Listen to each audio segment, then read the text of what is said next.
Good afternoon. Good afternoon. Thank you very much for joining us, Art Basel Miami Beach Conversations.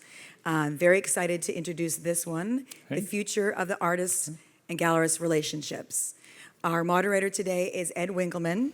Thank you, Ed. Thank you, Mary. Ed is an art dealer and an art fair founder based in New York, and there's lots of other amazing things we'll learn about today as well. Please join us in welcoming all the speakers. Thank you, guys.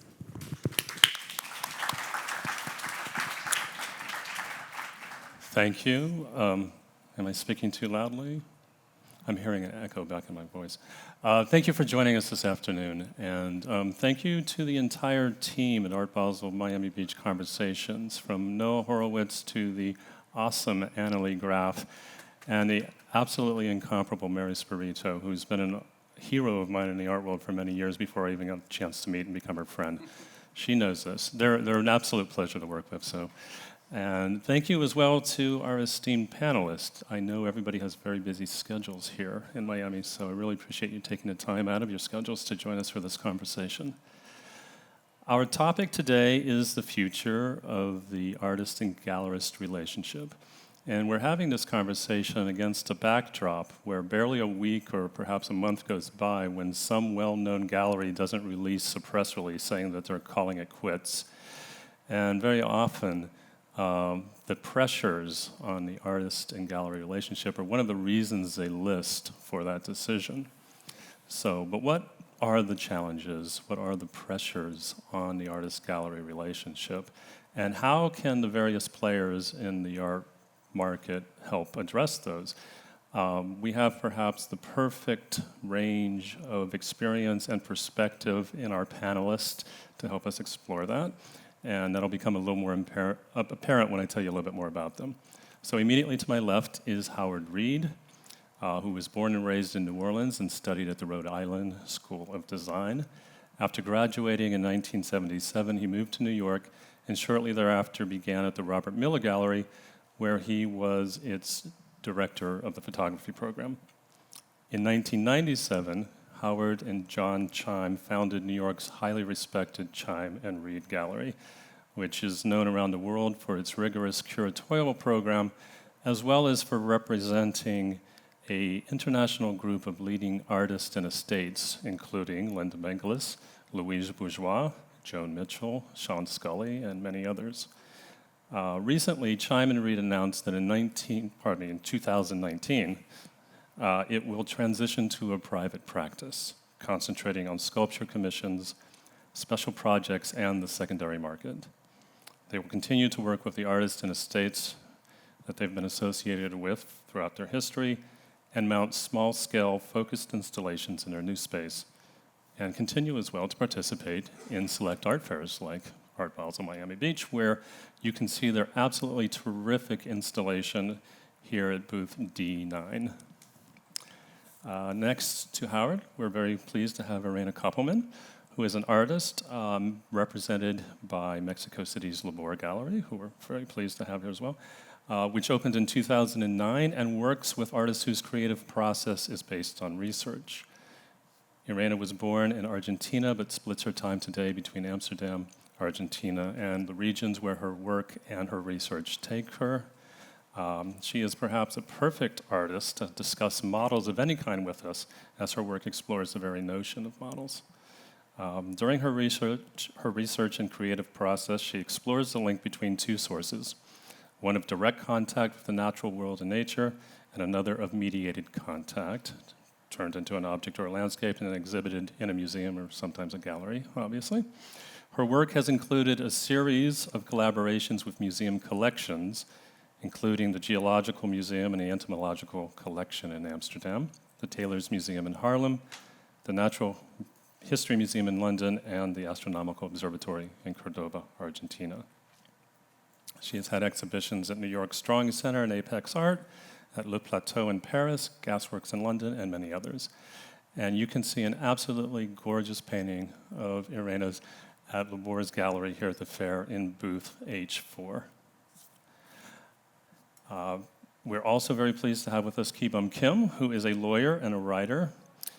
He also co-runs the gallery Commonwealth and Council in Los Angeles, and is the co-founder and director of the Nude Art Show, an artistic-centric art fair in New York, showcasing artist-run spaces and nonprofits.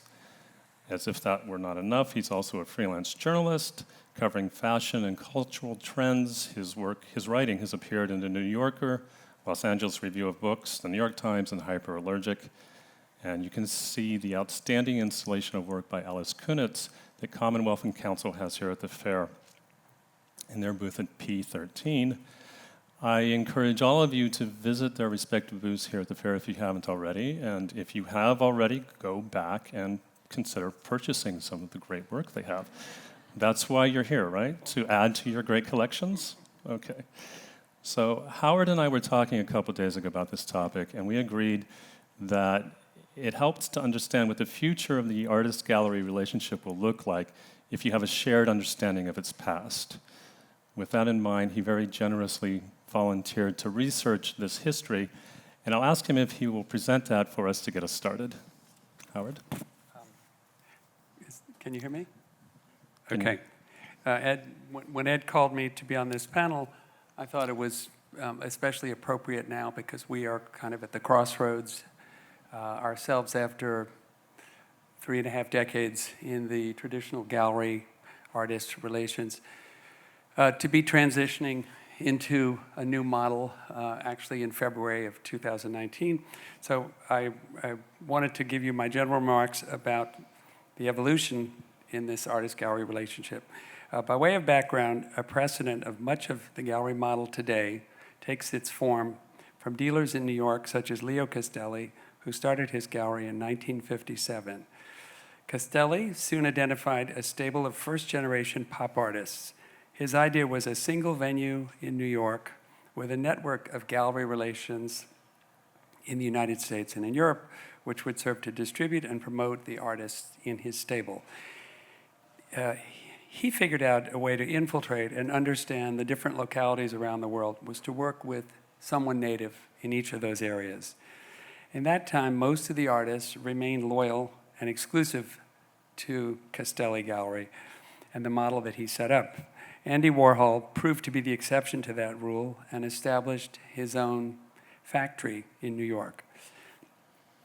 Though Warhol retained a relationship with Castelli, he also considered himself a free agent, able to work with an international consortium of galleries. Today, this model is more common among contemporary artists, particularly those more established in their careers. John Cheim and I came from the traditional artist-gallery relationship system and left 57th Street for Chelsea in the late 1990s. Our model was based on building a stable in the format of exclusive representation through a collaboration with a network of collegial galleries outside of New York.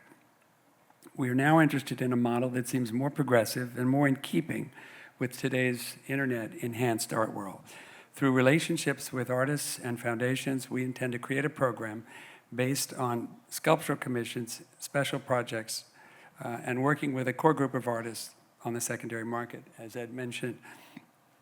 Through relationships developed over nearly 40 years, we feel in a position to create this change of programming without the day-to-day management and promotion of living artists' careers that typically defines gallery representation today.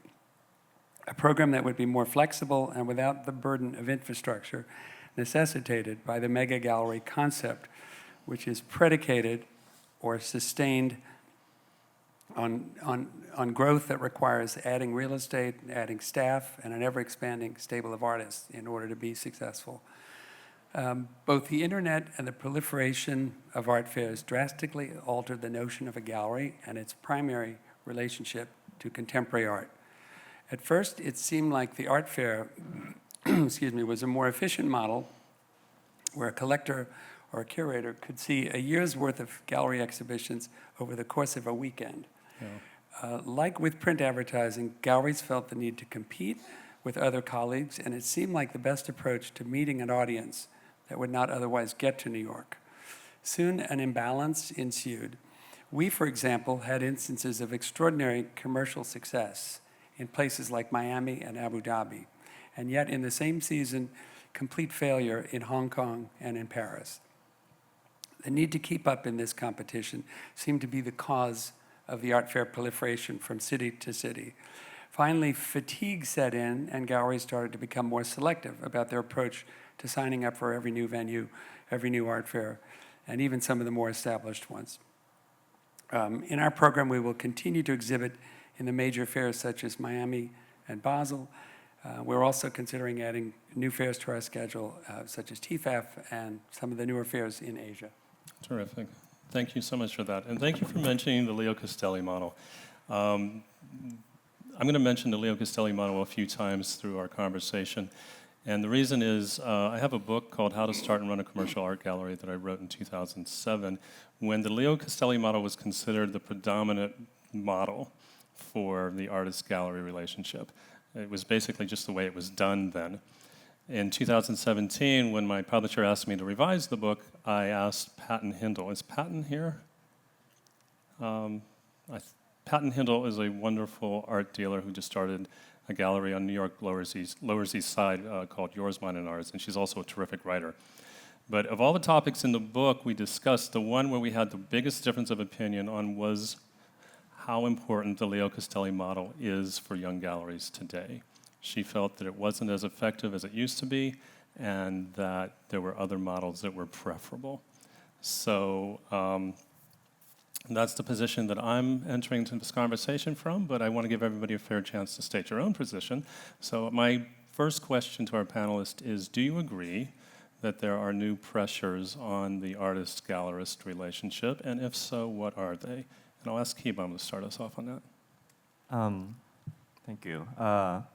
So when Ed first kind of approached me and we had an initial conversation, and he asked me about what I think about the artist-gallery relationship, so one of my jobs, I teach at the Sotheby's Institute in an art business program. So, you know, I actually, like I have a slide that says we are going through a paradigm shift in the art world, and that one of the big changes is the changing role of the dealer. But then actually when Ed posed this question directly to me about someone who is representing artists and has a gallery at Commonwealth and Council, I thought about it more deeply. And I actually came up with the answer, at least for myself. It's like, I don't think the gallery-artist relationship fundamentally has changed at all. Okay. I think the everyday manifestations of what we have to do, like, you know, with the kind of the speed of things, with the whole like more globalized industry and email and social media and all of that, and all of the art fairs and biennials that we have to travel to, has added a lot more pressures, and it's made it much more expensive.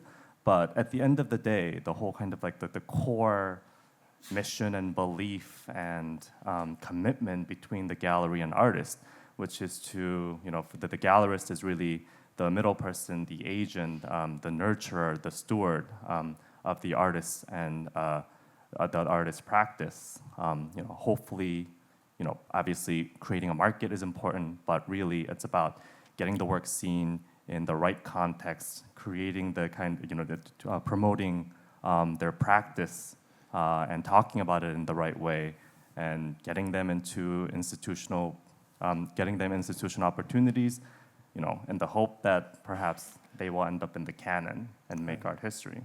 So I don't think that has changed in any way, but certainly the kind of everyday manifestations and the economics are changing, and the pressures are definitely greater and greater. I think that's a really good way to parse it, but I'll ask Irene to also comment from the artist's point of view. Yeah. Okay, so good afternoon. And well, I have to say also, when I received the question, first I thought, okay, it didn't change, no? Okay. Like that was my first reaction. So, because Leo Castelli says something that the artists and the galleries will kind of die together and reach together, which hopefully we do.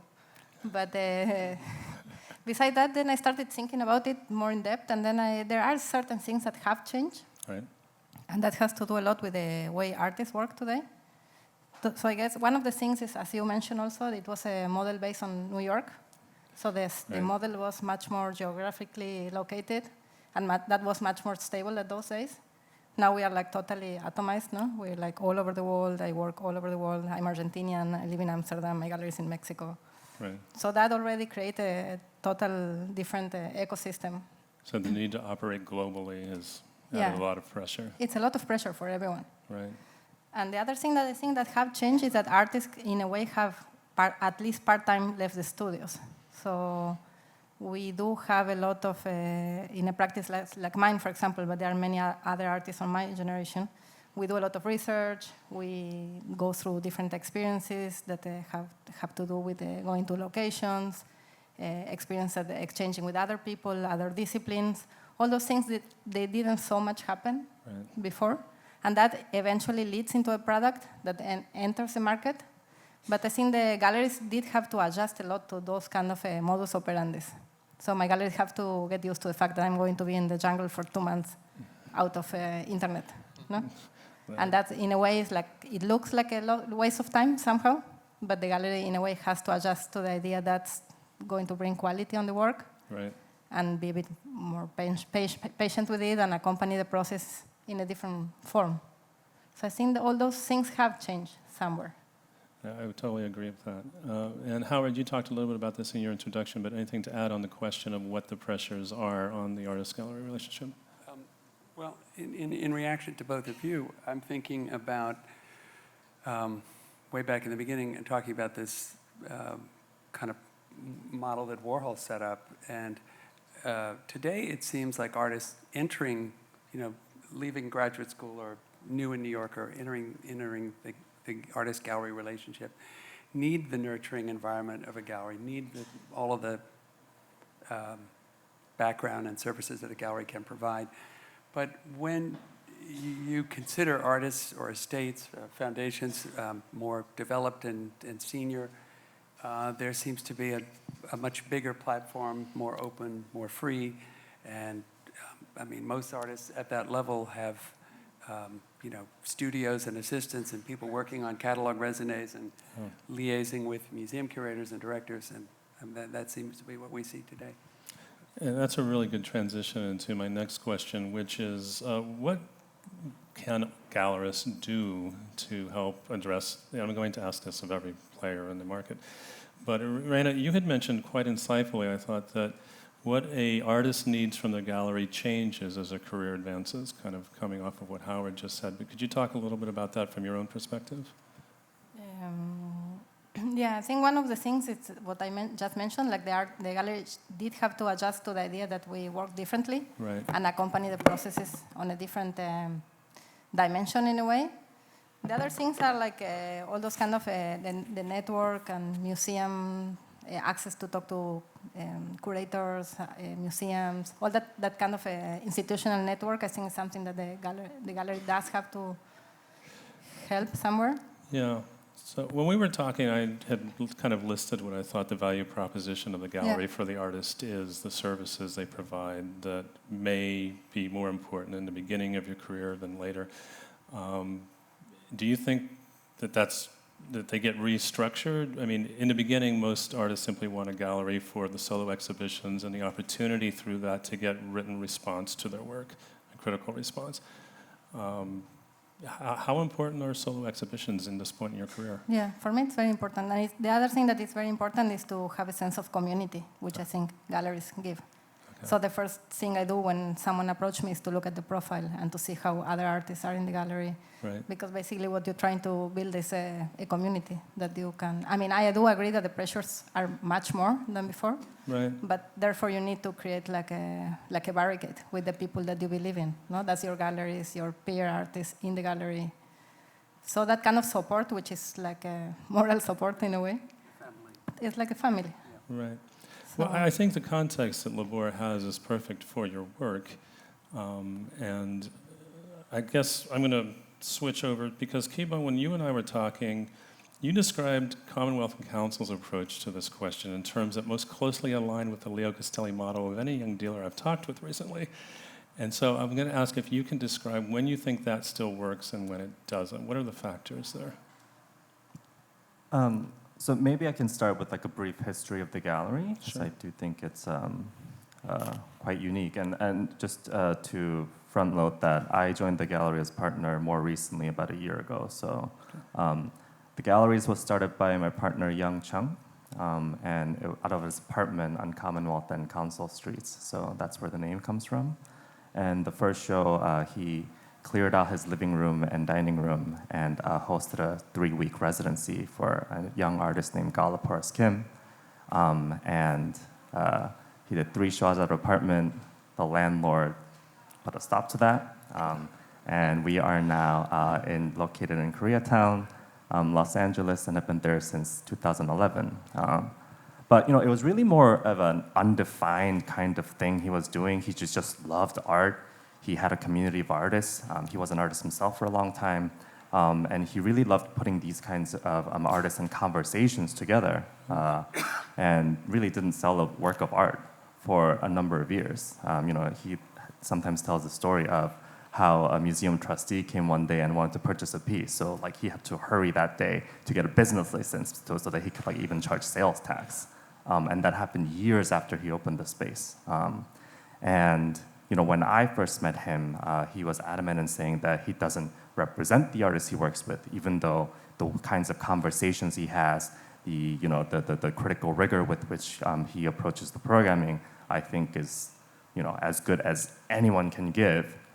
He felt that a gallery that represents an artist should be able to provide certain things, certain resources that he wasn't quite ready to commit to. Right. But then about 1.5 years ago, a group of 6 artists who worked with the gallery for a while came together and asked him to represent him, saying that this is our family, we support each other, we support you, and we want to grow with you. And this context is good for our practice and the work. And this year we started doing art fairs. So Art Basel Hong Kong was kind of our first foray, and now we're here. And yeah, it's been an amazing year, but I'm looking forward to next year because it's been kind of like a tsunami because everything is so new to us, and I think we'll be more used to things come next year. But I think that kind of having that context, having knowing what you stand for, and the values, and maintaining that and keeping true to that is the key thing, because we certainly do not have the kind of market prowess to make our artists a lot of money. I have side jobs, and a lot of our artists do as well. And but what we can provide is a sense of community, a context. People know, at least in LA, we might be new to a lot of you guys, but at least in LA, what to expect when they come to a Commonwealth and Council show, Right. And the kinds of people that they will meet there. So you're building a very important context, but I got to back up to the one thing you said that really impressed me. Commonwealth and Council began representing artists for the exact same reason that Leo Castelli began representing artists, which was a group of artists got together and said, you're the one. I want you to represent me. And that's a beautiful thing. And that may be one of the keys, I think, to when that model will work, when the artists are asking for that model. Yeah, in many ways, I think, Young and I have a lot of these conversations as we are growing and, doing more things, that a lot of our kind of big decisions are very much informed by our artists, and we do talk to them all the time. But as far as kind of how we make it viable in the future, because it's really not the best business proposition what we're doing, is that I think there needs to be more collaborations and different kinds of models. I think exclusivity in many ways, I think, is maybe that is going obsolete.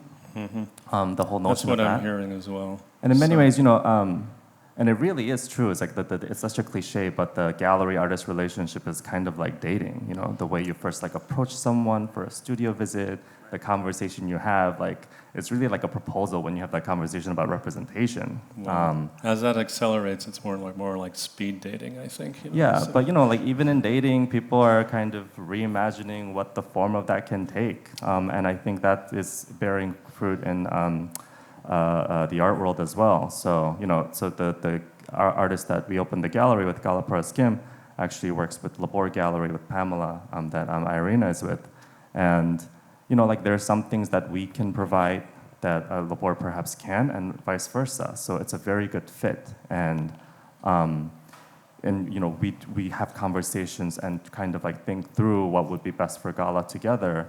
And I think I mean, not that that's new. I think we need to be much more kind of like flexible and imaginative in how we render that. Well, that brings me to the perfect transition into Howard. You had used a phrase that struck me as perhaps the best description of what this relationship, the artist-gallery relationship, will look like going into the future. You said it calls for a pluralism of models. And I wonder if you could sort of elaborate on that a bit. We started, well, I guess I can use the case of the Bay Area artist from San Francisco, Barry McGee. Barry began his career making art on the street and met Jeffrey Deitch in New York, who I guess launched Barry's career, artist gallery type career. Deitch left New York to be a museum director in Los Angeles and introduced us to Barry McGee. We had 2 very successful gallery exhibitions with catalogs, and then we were approached by a group, an artist collective called Autobody, based in Bellport, Long Island.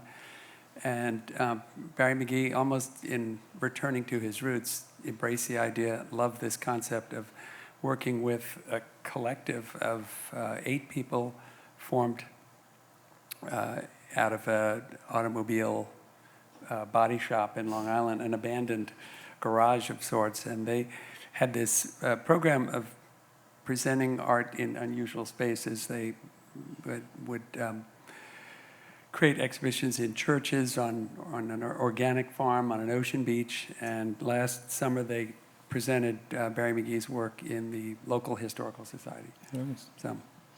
So, and I think this is a theme I keep hearing as I talk about folks about this idea, is that as artists' practice becomes less and less traditional, the artist-gallery relationship needs to keep up.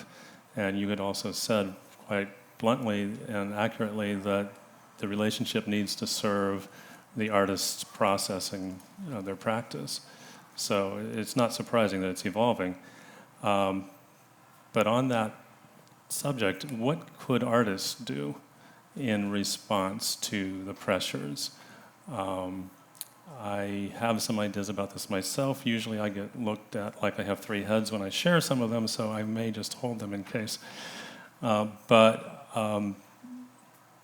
I'll start with you first. What do you think artists could do to help address the pressures that we're talking about? I think the word pluralism does apply here. I think there are many more avenues for contemporary artists than the pursuit of an artist-gallery relationship.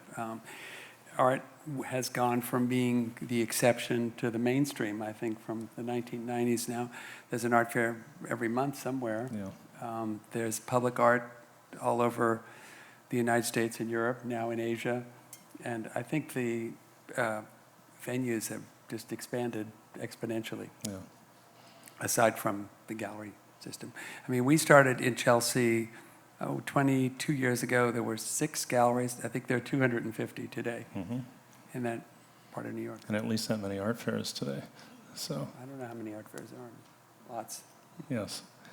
Irene, what do you think about what role the artist can play in addressing the pressures we're seeing? The pressures to the gallery or to ourselves? Well, the pressures on the relationship in general. Yeah. I think one of the things we can do as artists is to try to help in not relying on the gallery for the production. Okay. So like creating different modes of fundraising in a way. Right. I think that helps because otherwise you're totally, I think depending completely on the gallery, you also put a lot of pressure on them. So if they know that you can keep yourself alive and active and productive.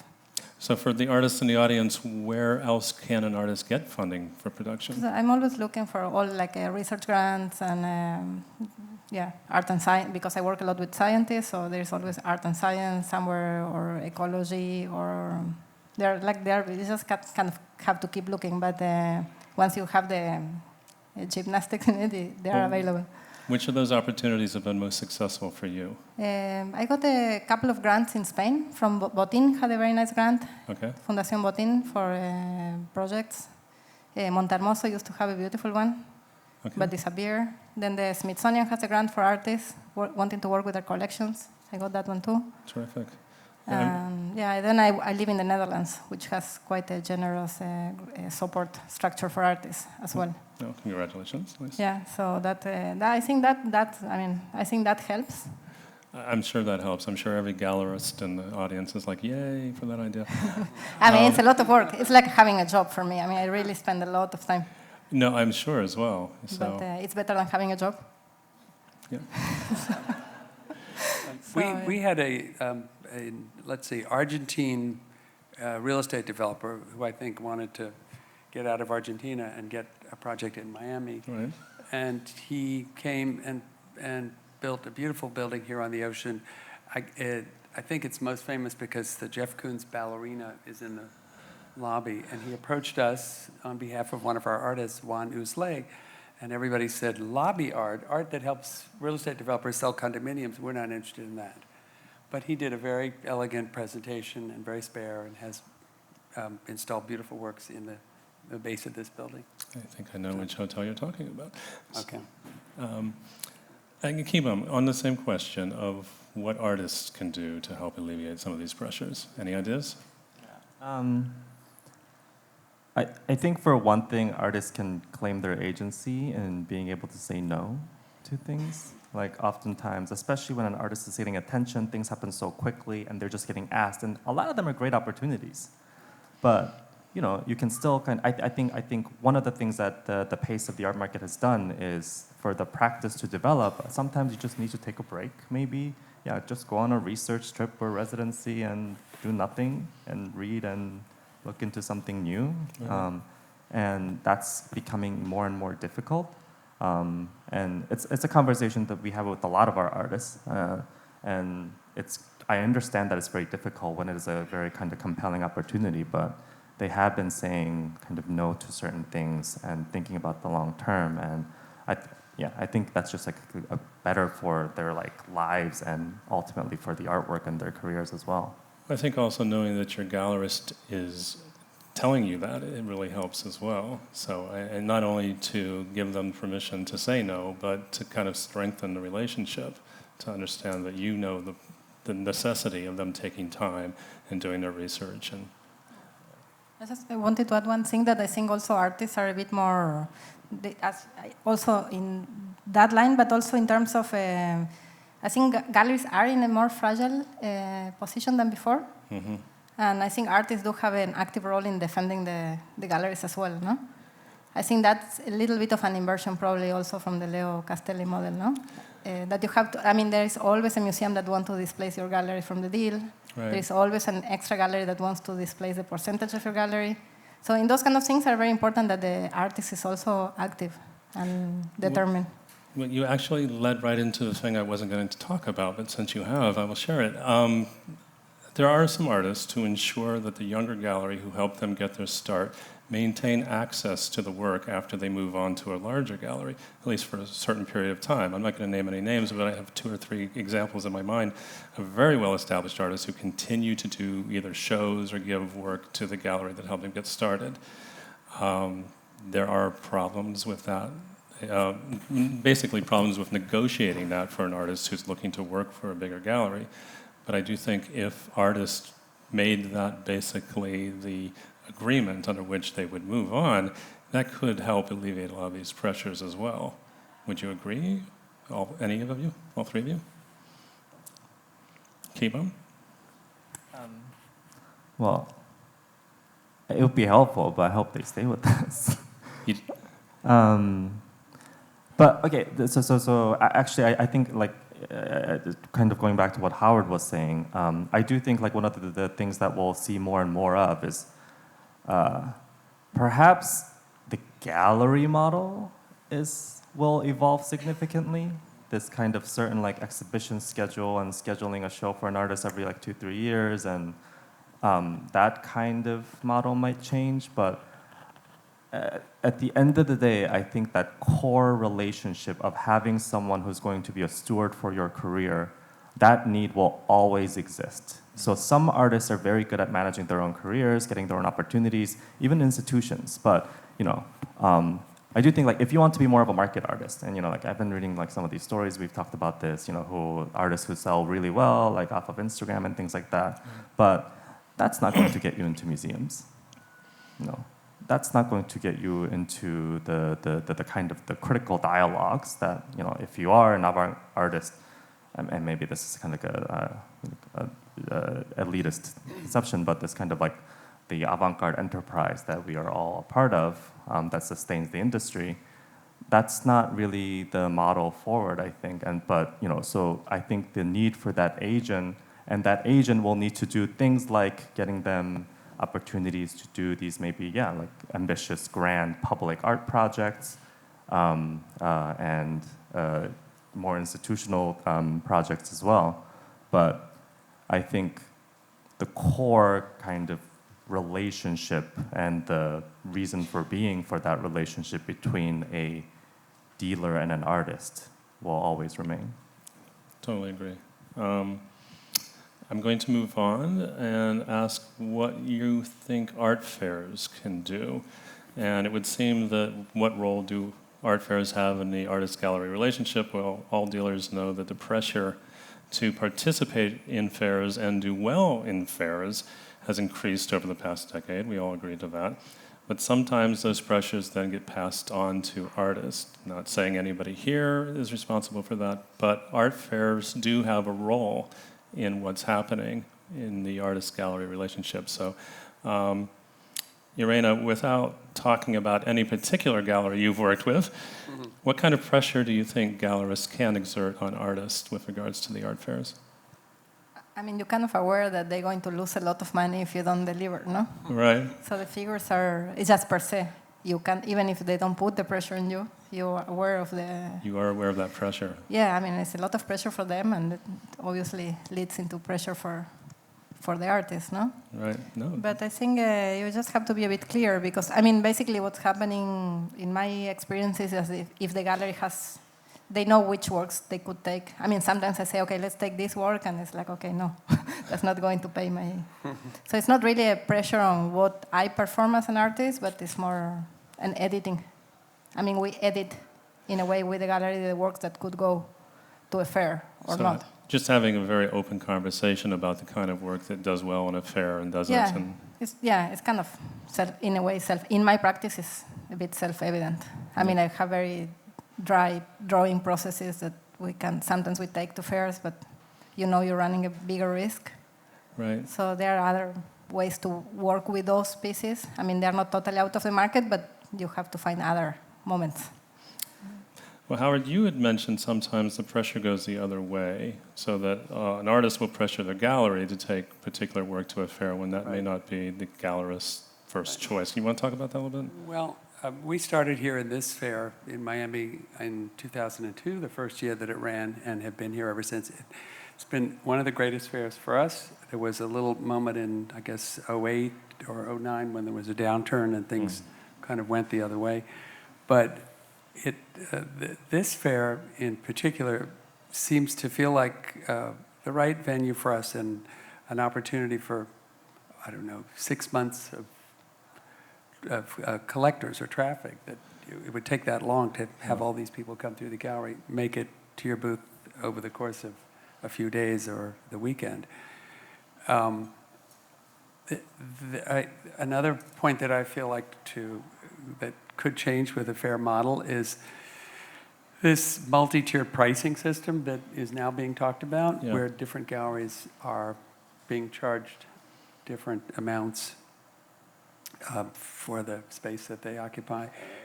What's your position on that? I'm in favor of it. I think it will lead to a kind of enhanced diversity in the fair and a better overall program. I think that now the way we see the biennales around the world that change curators and change committees every year, I think would be an enhancement for the Miami Fair. So for the fairs to change committees more often than they do now. I think so. Yeah. And also, the way that the artist model, the gallery model is changing, I think it'd be more important to relax these rules and regulations and have a more fluid and more open way of engaging with the exhibitors. I mean, right now it's a little bit like applying to college. You know, they ask you for what you're going to show and the credentials of the artist and a Right. curated show.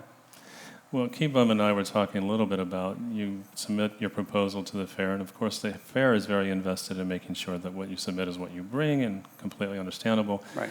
But if what you bring isn't flying off the walls, you're kind of stuck for those 5 days. And we had discussed a potential hybrid model to sort of, I mean, again, Commonwealth and Council have an absolutely fantastic installation. It takes up your entire booth, and obviously the piece that large is probably better suited for an institutional placement. But if there were an opportunity to show other work in addition, of course, a lot of art fairs do have private booths or private rooms that you can rent by the hour. That becomes incredibly expensive at certain points, certainly for younger galleries. Do you want to say? Can you say something a little bit about the hybrid model we were talking about and your feeling of how that might help? Yeah, so for one thing, so yeah, we come from a very particular perspective because we're a young gallery that's just starting to apply to these big fairs, and you know, for better or worse, I think for a gallery that's starting out, like the art fairs have become like the big validators. It's like, you know, are you at this level? Are you, and then like for a young gallery, getting into a Basel is such a big deal. Do you mean validators with the artists that you represent? With the collectors? With collectors, actually, yeah. Okay. Because you know, whereas like they might be comfortable paying like less than $10,000 for a piece, like once you get into Basel, you're like paying more attention, and they might be a little more comfortable at a higher price level and what have you. But yeah, in our conversations, but like we know as soon as we start doing this, there's a time clock that starts running. Because in the young section, we're going to have, what, like 3 years, maybe 4 years maximum that we can do it at this kind of subsidized rate at, in the teens of thousands. And then the next level becomes, you know, the main gallery booths at $40,000, $50,000 starting. That just we could sell our booth multiple times over and we'll still lose money.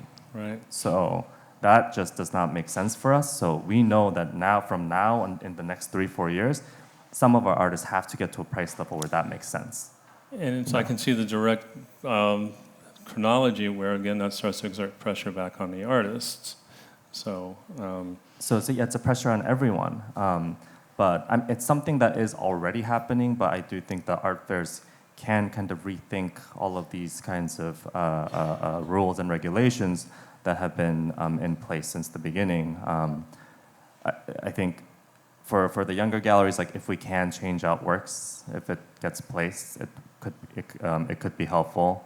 Maybe, you know, in our position sector, there could be a room that all of us could share where we bring more saleable works instead of a lot of large installations.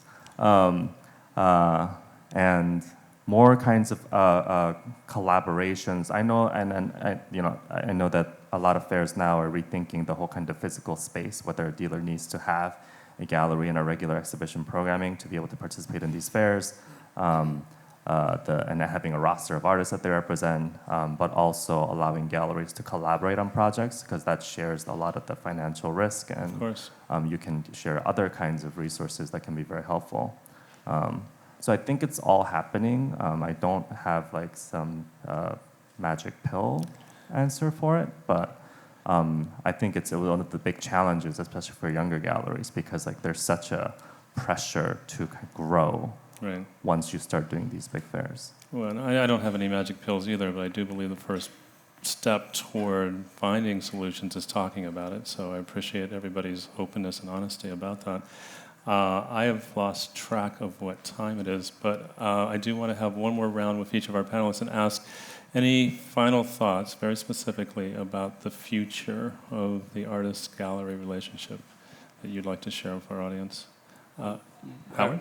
We're hoping that the future has less to do with these old school models that we're talking about, and more to do with the free agency status of artists. And I think now with the way the globalization of the art world, I think artists can reach bigger audiences or bigger markets with galleries, with public art installations, with museum installations. And I don't think they're so dependent on this monolithic mega gallery concept that has fueled the growth of the art world and led to fairs like the one we're in today. Yeah. But specifically about the model, and back to your coining of the phrase pluralism of models, it's no longer one size fits all for the gallery-artist relationship. Well, for instance, we're working with a number of sculptors, and some of them producing very large-scale works that, as big as our gallery in Chelsea is, which we're about to leave, works wouldn't fit in the gallery, and it's certainly not going to fit in the place where we're going. So our focus will be on site-specific works and visits to these artist studios and locating works on the High Line in New York and in Madison Park Conservancy and places like that around the world. So And it feels like a more fluid way to work as well, which would seem to be really refreshing. We have a commission with an artist that's installing a mural in the new Norton Museum in Palm Beach that opens in February. We have another artist, a sculptor that's working at Chateau Lacoste in the south of France. And it seems more of the world is your stage, and we don't need to be bound to a showroom or a desk or Fantastic. a gallery. I did get the signal we're about to open up for Q&A, but I would still like to ask each of you for your final thoughts on the relationship. Irene? Well, I actually would think quite maybe the opposite, because I feel there is so many options and so many things happening, like there is an internet platform, there are so many things, agents, mediators, everyone, like there are a lot of Right. things popping, and I think you and your galleries have to kind of stay focused and kind of a little bit together and alert. Okay. Because it's very easy to get lost, as you say, no? There are billion propositions. It's just very easy to get confused in this. So you're encouraging a tighter partnership. I think for me, the community aspect is the only way to survive, basically, for the artists and the galleries. Totally. Okay, excellent. And Kibum? Yeah. Final thoughts? I second that. And I think, yeah, in many ways, like there's a lot of pressures, and the art world is growing, the art market is growing and changing, and there are many growing pains that we're going through. But I think, at the end of the day, like great art will get made no matter what. There's been a lot of talk about how all the market is taking over everything, and it's all about kind of this luxury industry now, what have you. But the reason we exist. And people come to us, the reason we're all sitting here, I think, is because we all have those moments and memories of art touching us. So, one of our artists, like E.J. Hill, did this amazing performance at the Made in LA Biennial at the Hammer this summer, where he stood on top of a podium 9 hours a day for 6 days a week for 3 months.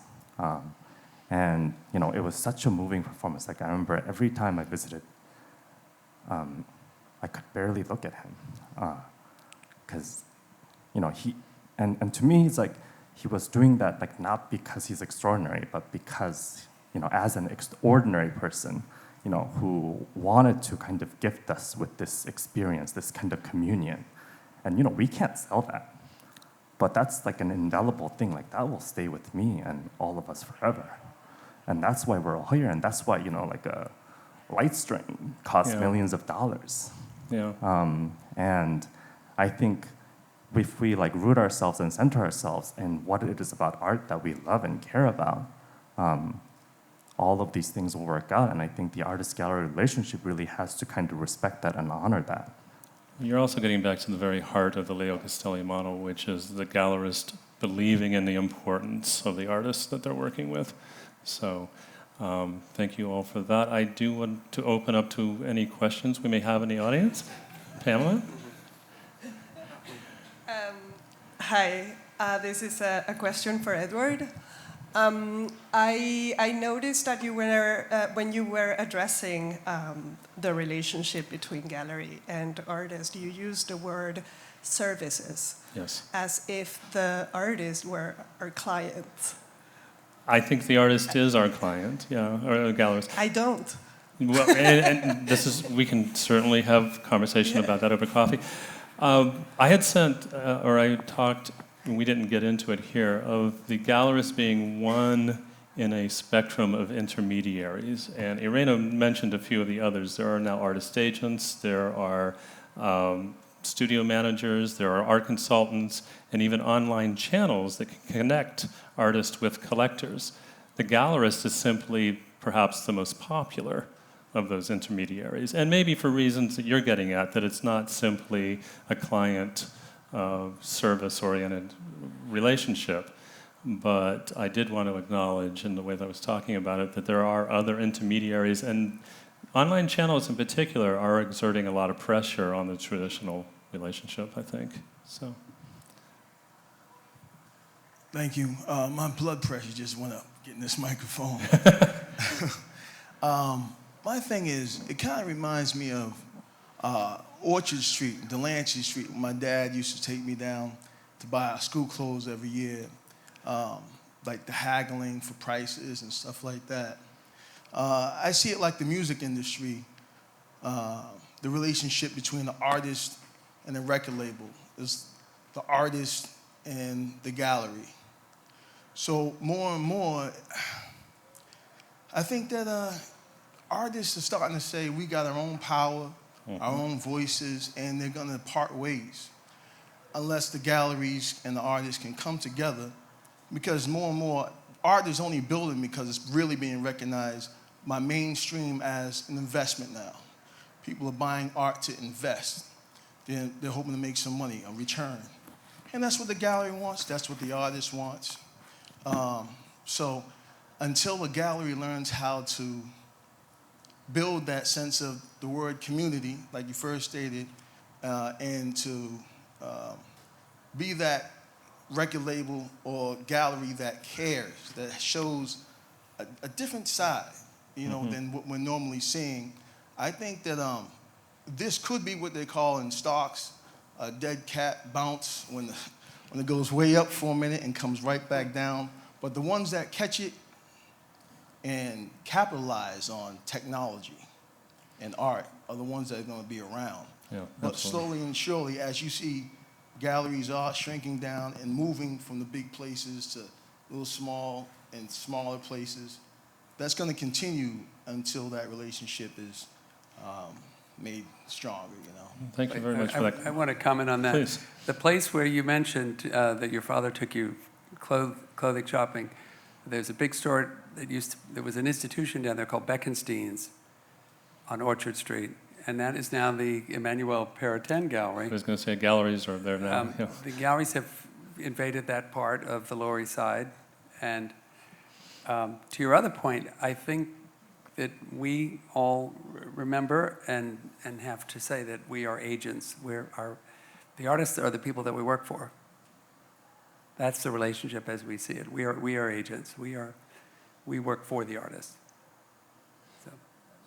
Question over here.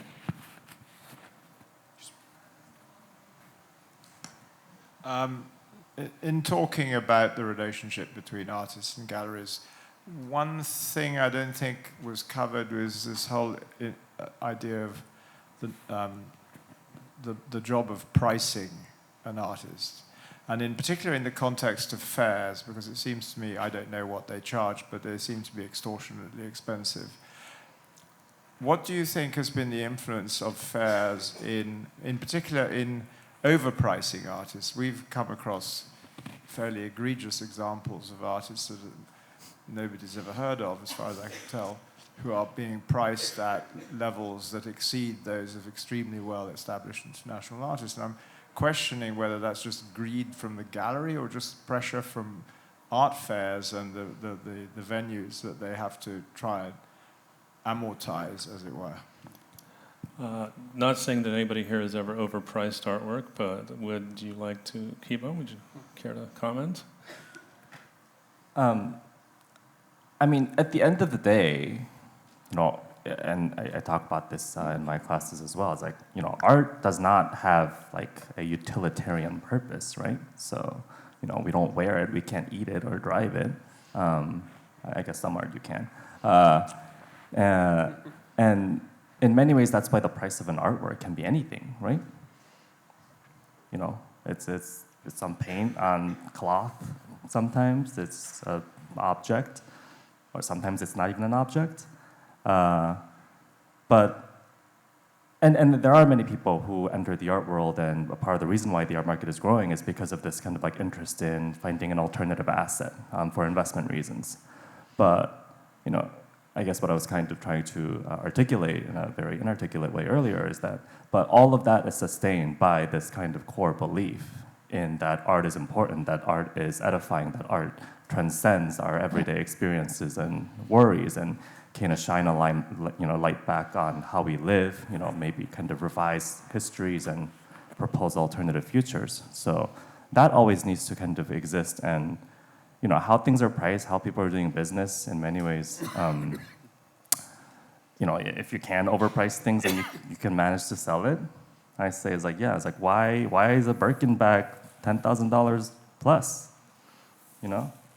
Like, so much of what we buy these days are based on these like intangible values of branding and marketing, rather than any kind of like concrete, tangible value.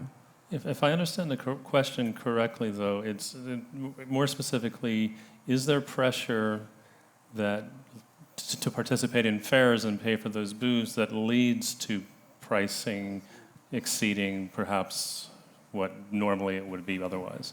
Sorry, very quickly, I would disagree about that, because I don't think people would buy it if things were egregiously priced. I think the contemporary art moved from the periphery to the mainstream in the auction business, in Phillips, at Sotheby's, and Christie's, I guess beginning in the 1990s. And with the amount of money that came into contemporary art, well, I guess one of the effect of these primarily secondary market venues had to supercharging prices, just making things accelerate at an abnormal rate, not respective of other markets. And I think the art fairs, what we do is we bring work to these venues by artists that we represent, and we price the work with them in accordance with what the demand in their market is. So. Another question? You mentioned how the art fair put pressure on both artists and galleries. Mm-hmm. I would be curious to know what's your thoughts about what is the future of the art fair? I could talk about that. In fact, I've written a book about that, but I'm going to ask Irene, any thoughts on the future of the art fair from the artist's perspective? I don't know, actually, but I do think it's, I mean, bearing all the pressures for everyone, I think it's an important system. Yeah.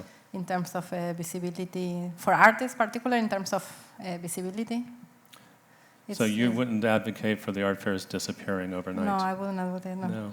Nor for the galleries disappearing. No, excellent. I think they're all very important things within the system. As hard as they are and as mean as they are, they're kind of important. Kibum, Howard? There are collectors here in Miami, Florida, all over the state of Florida, that literally only go to art fairs. They don't go to galleries. They collect from art fair to art fair.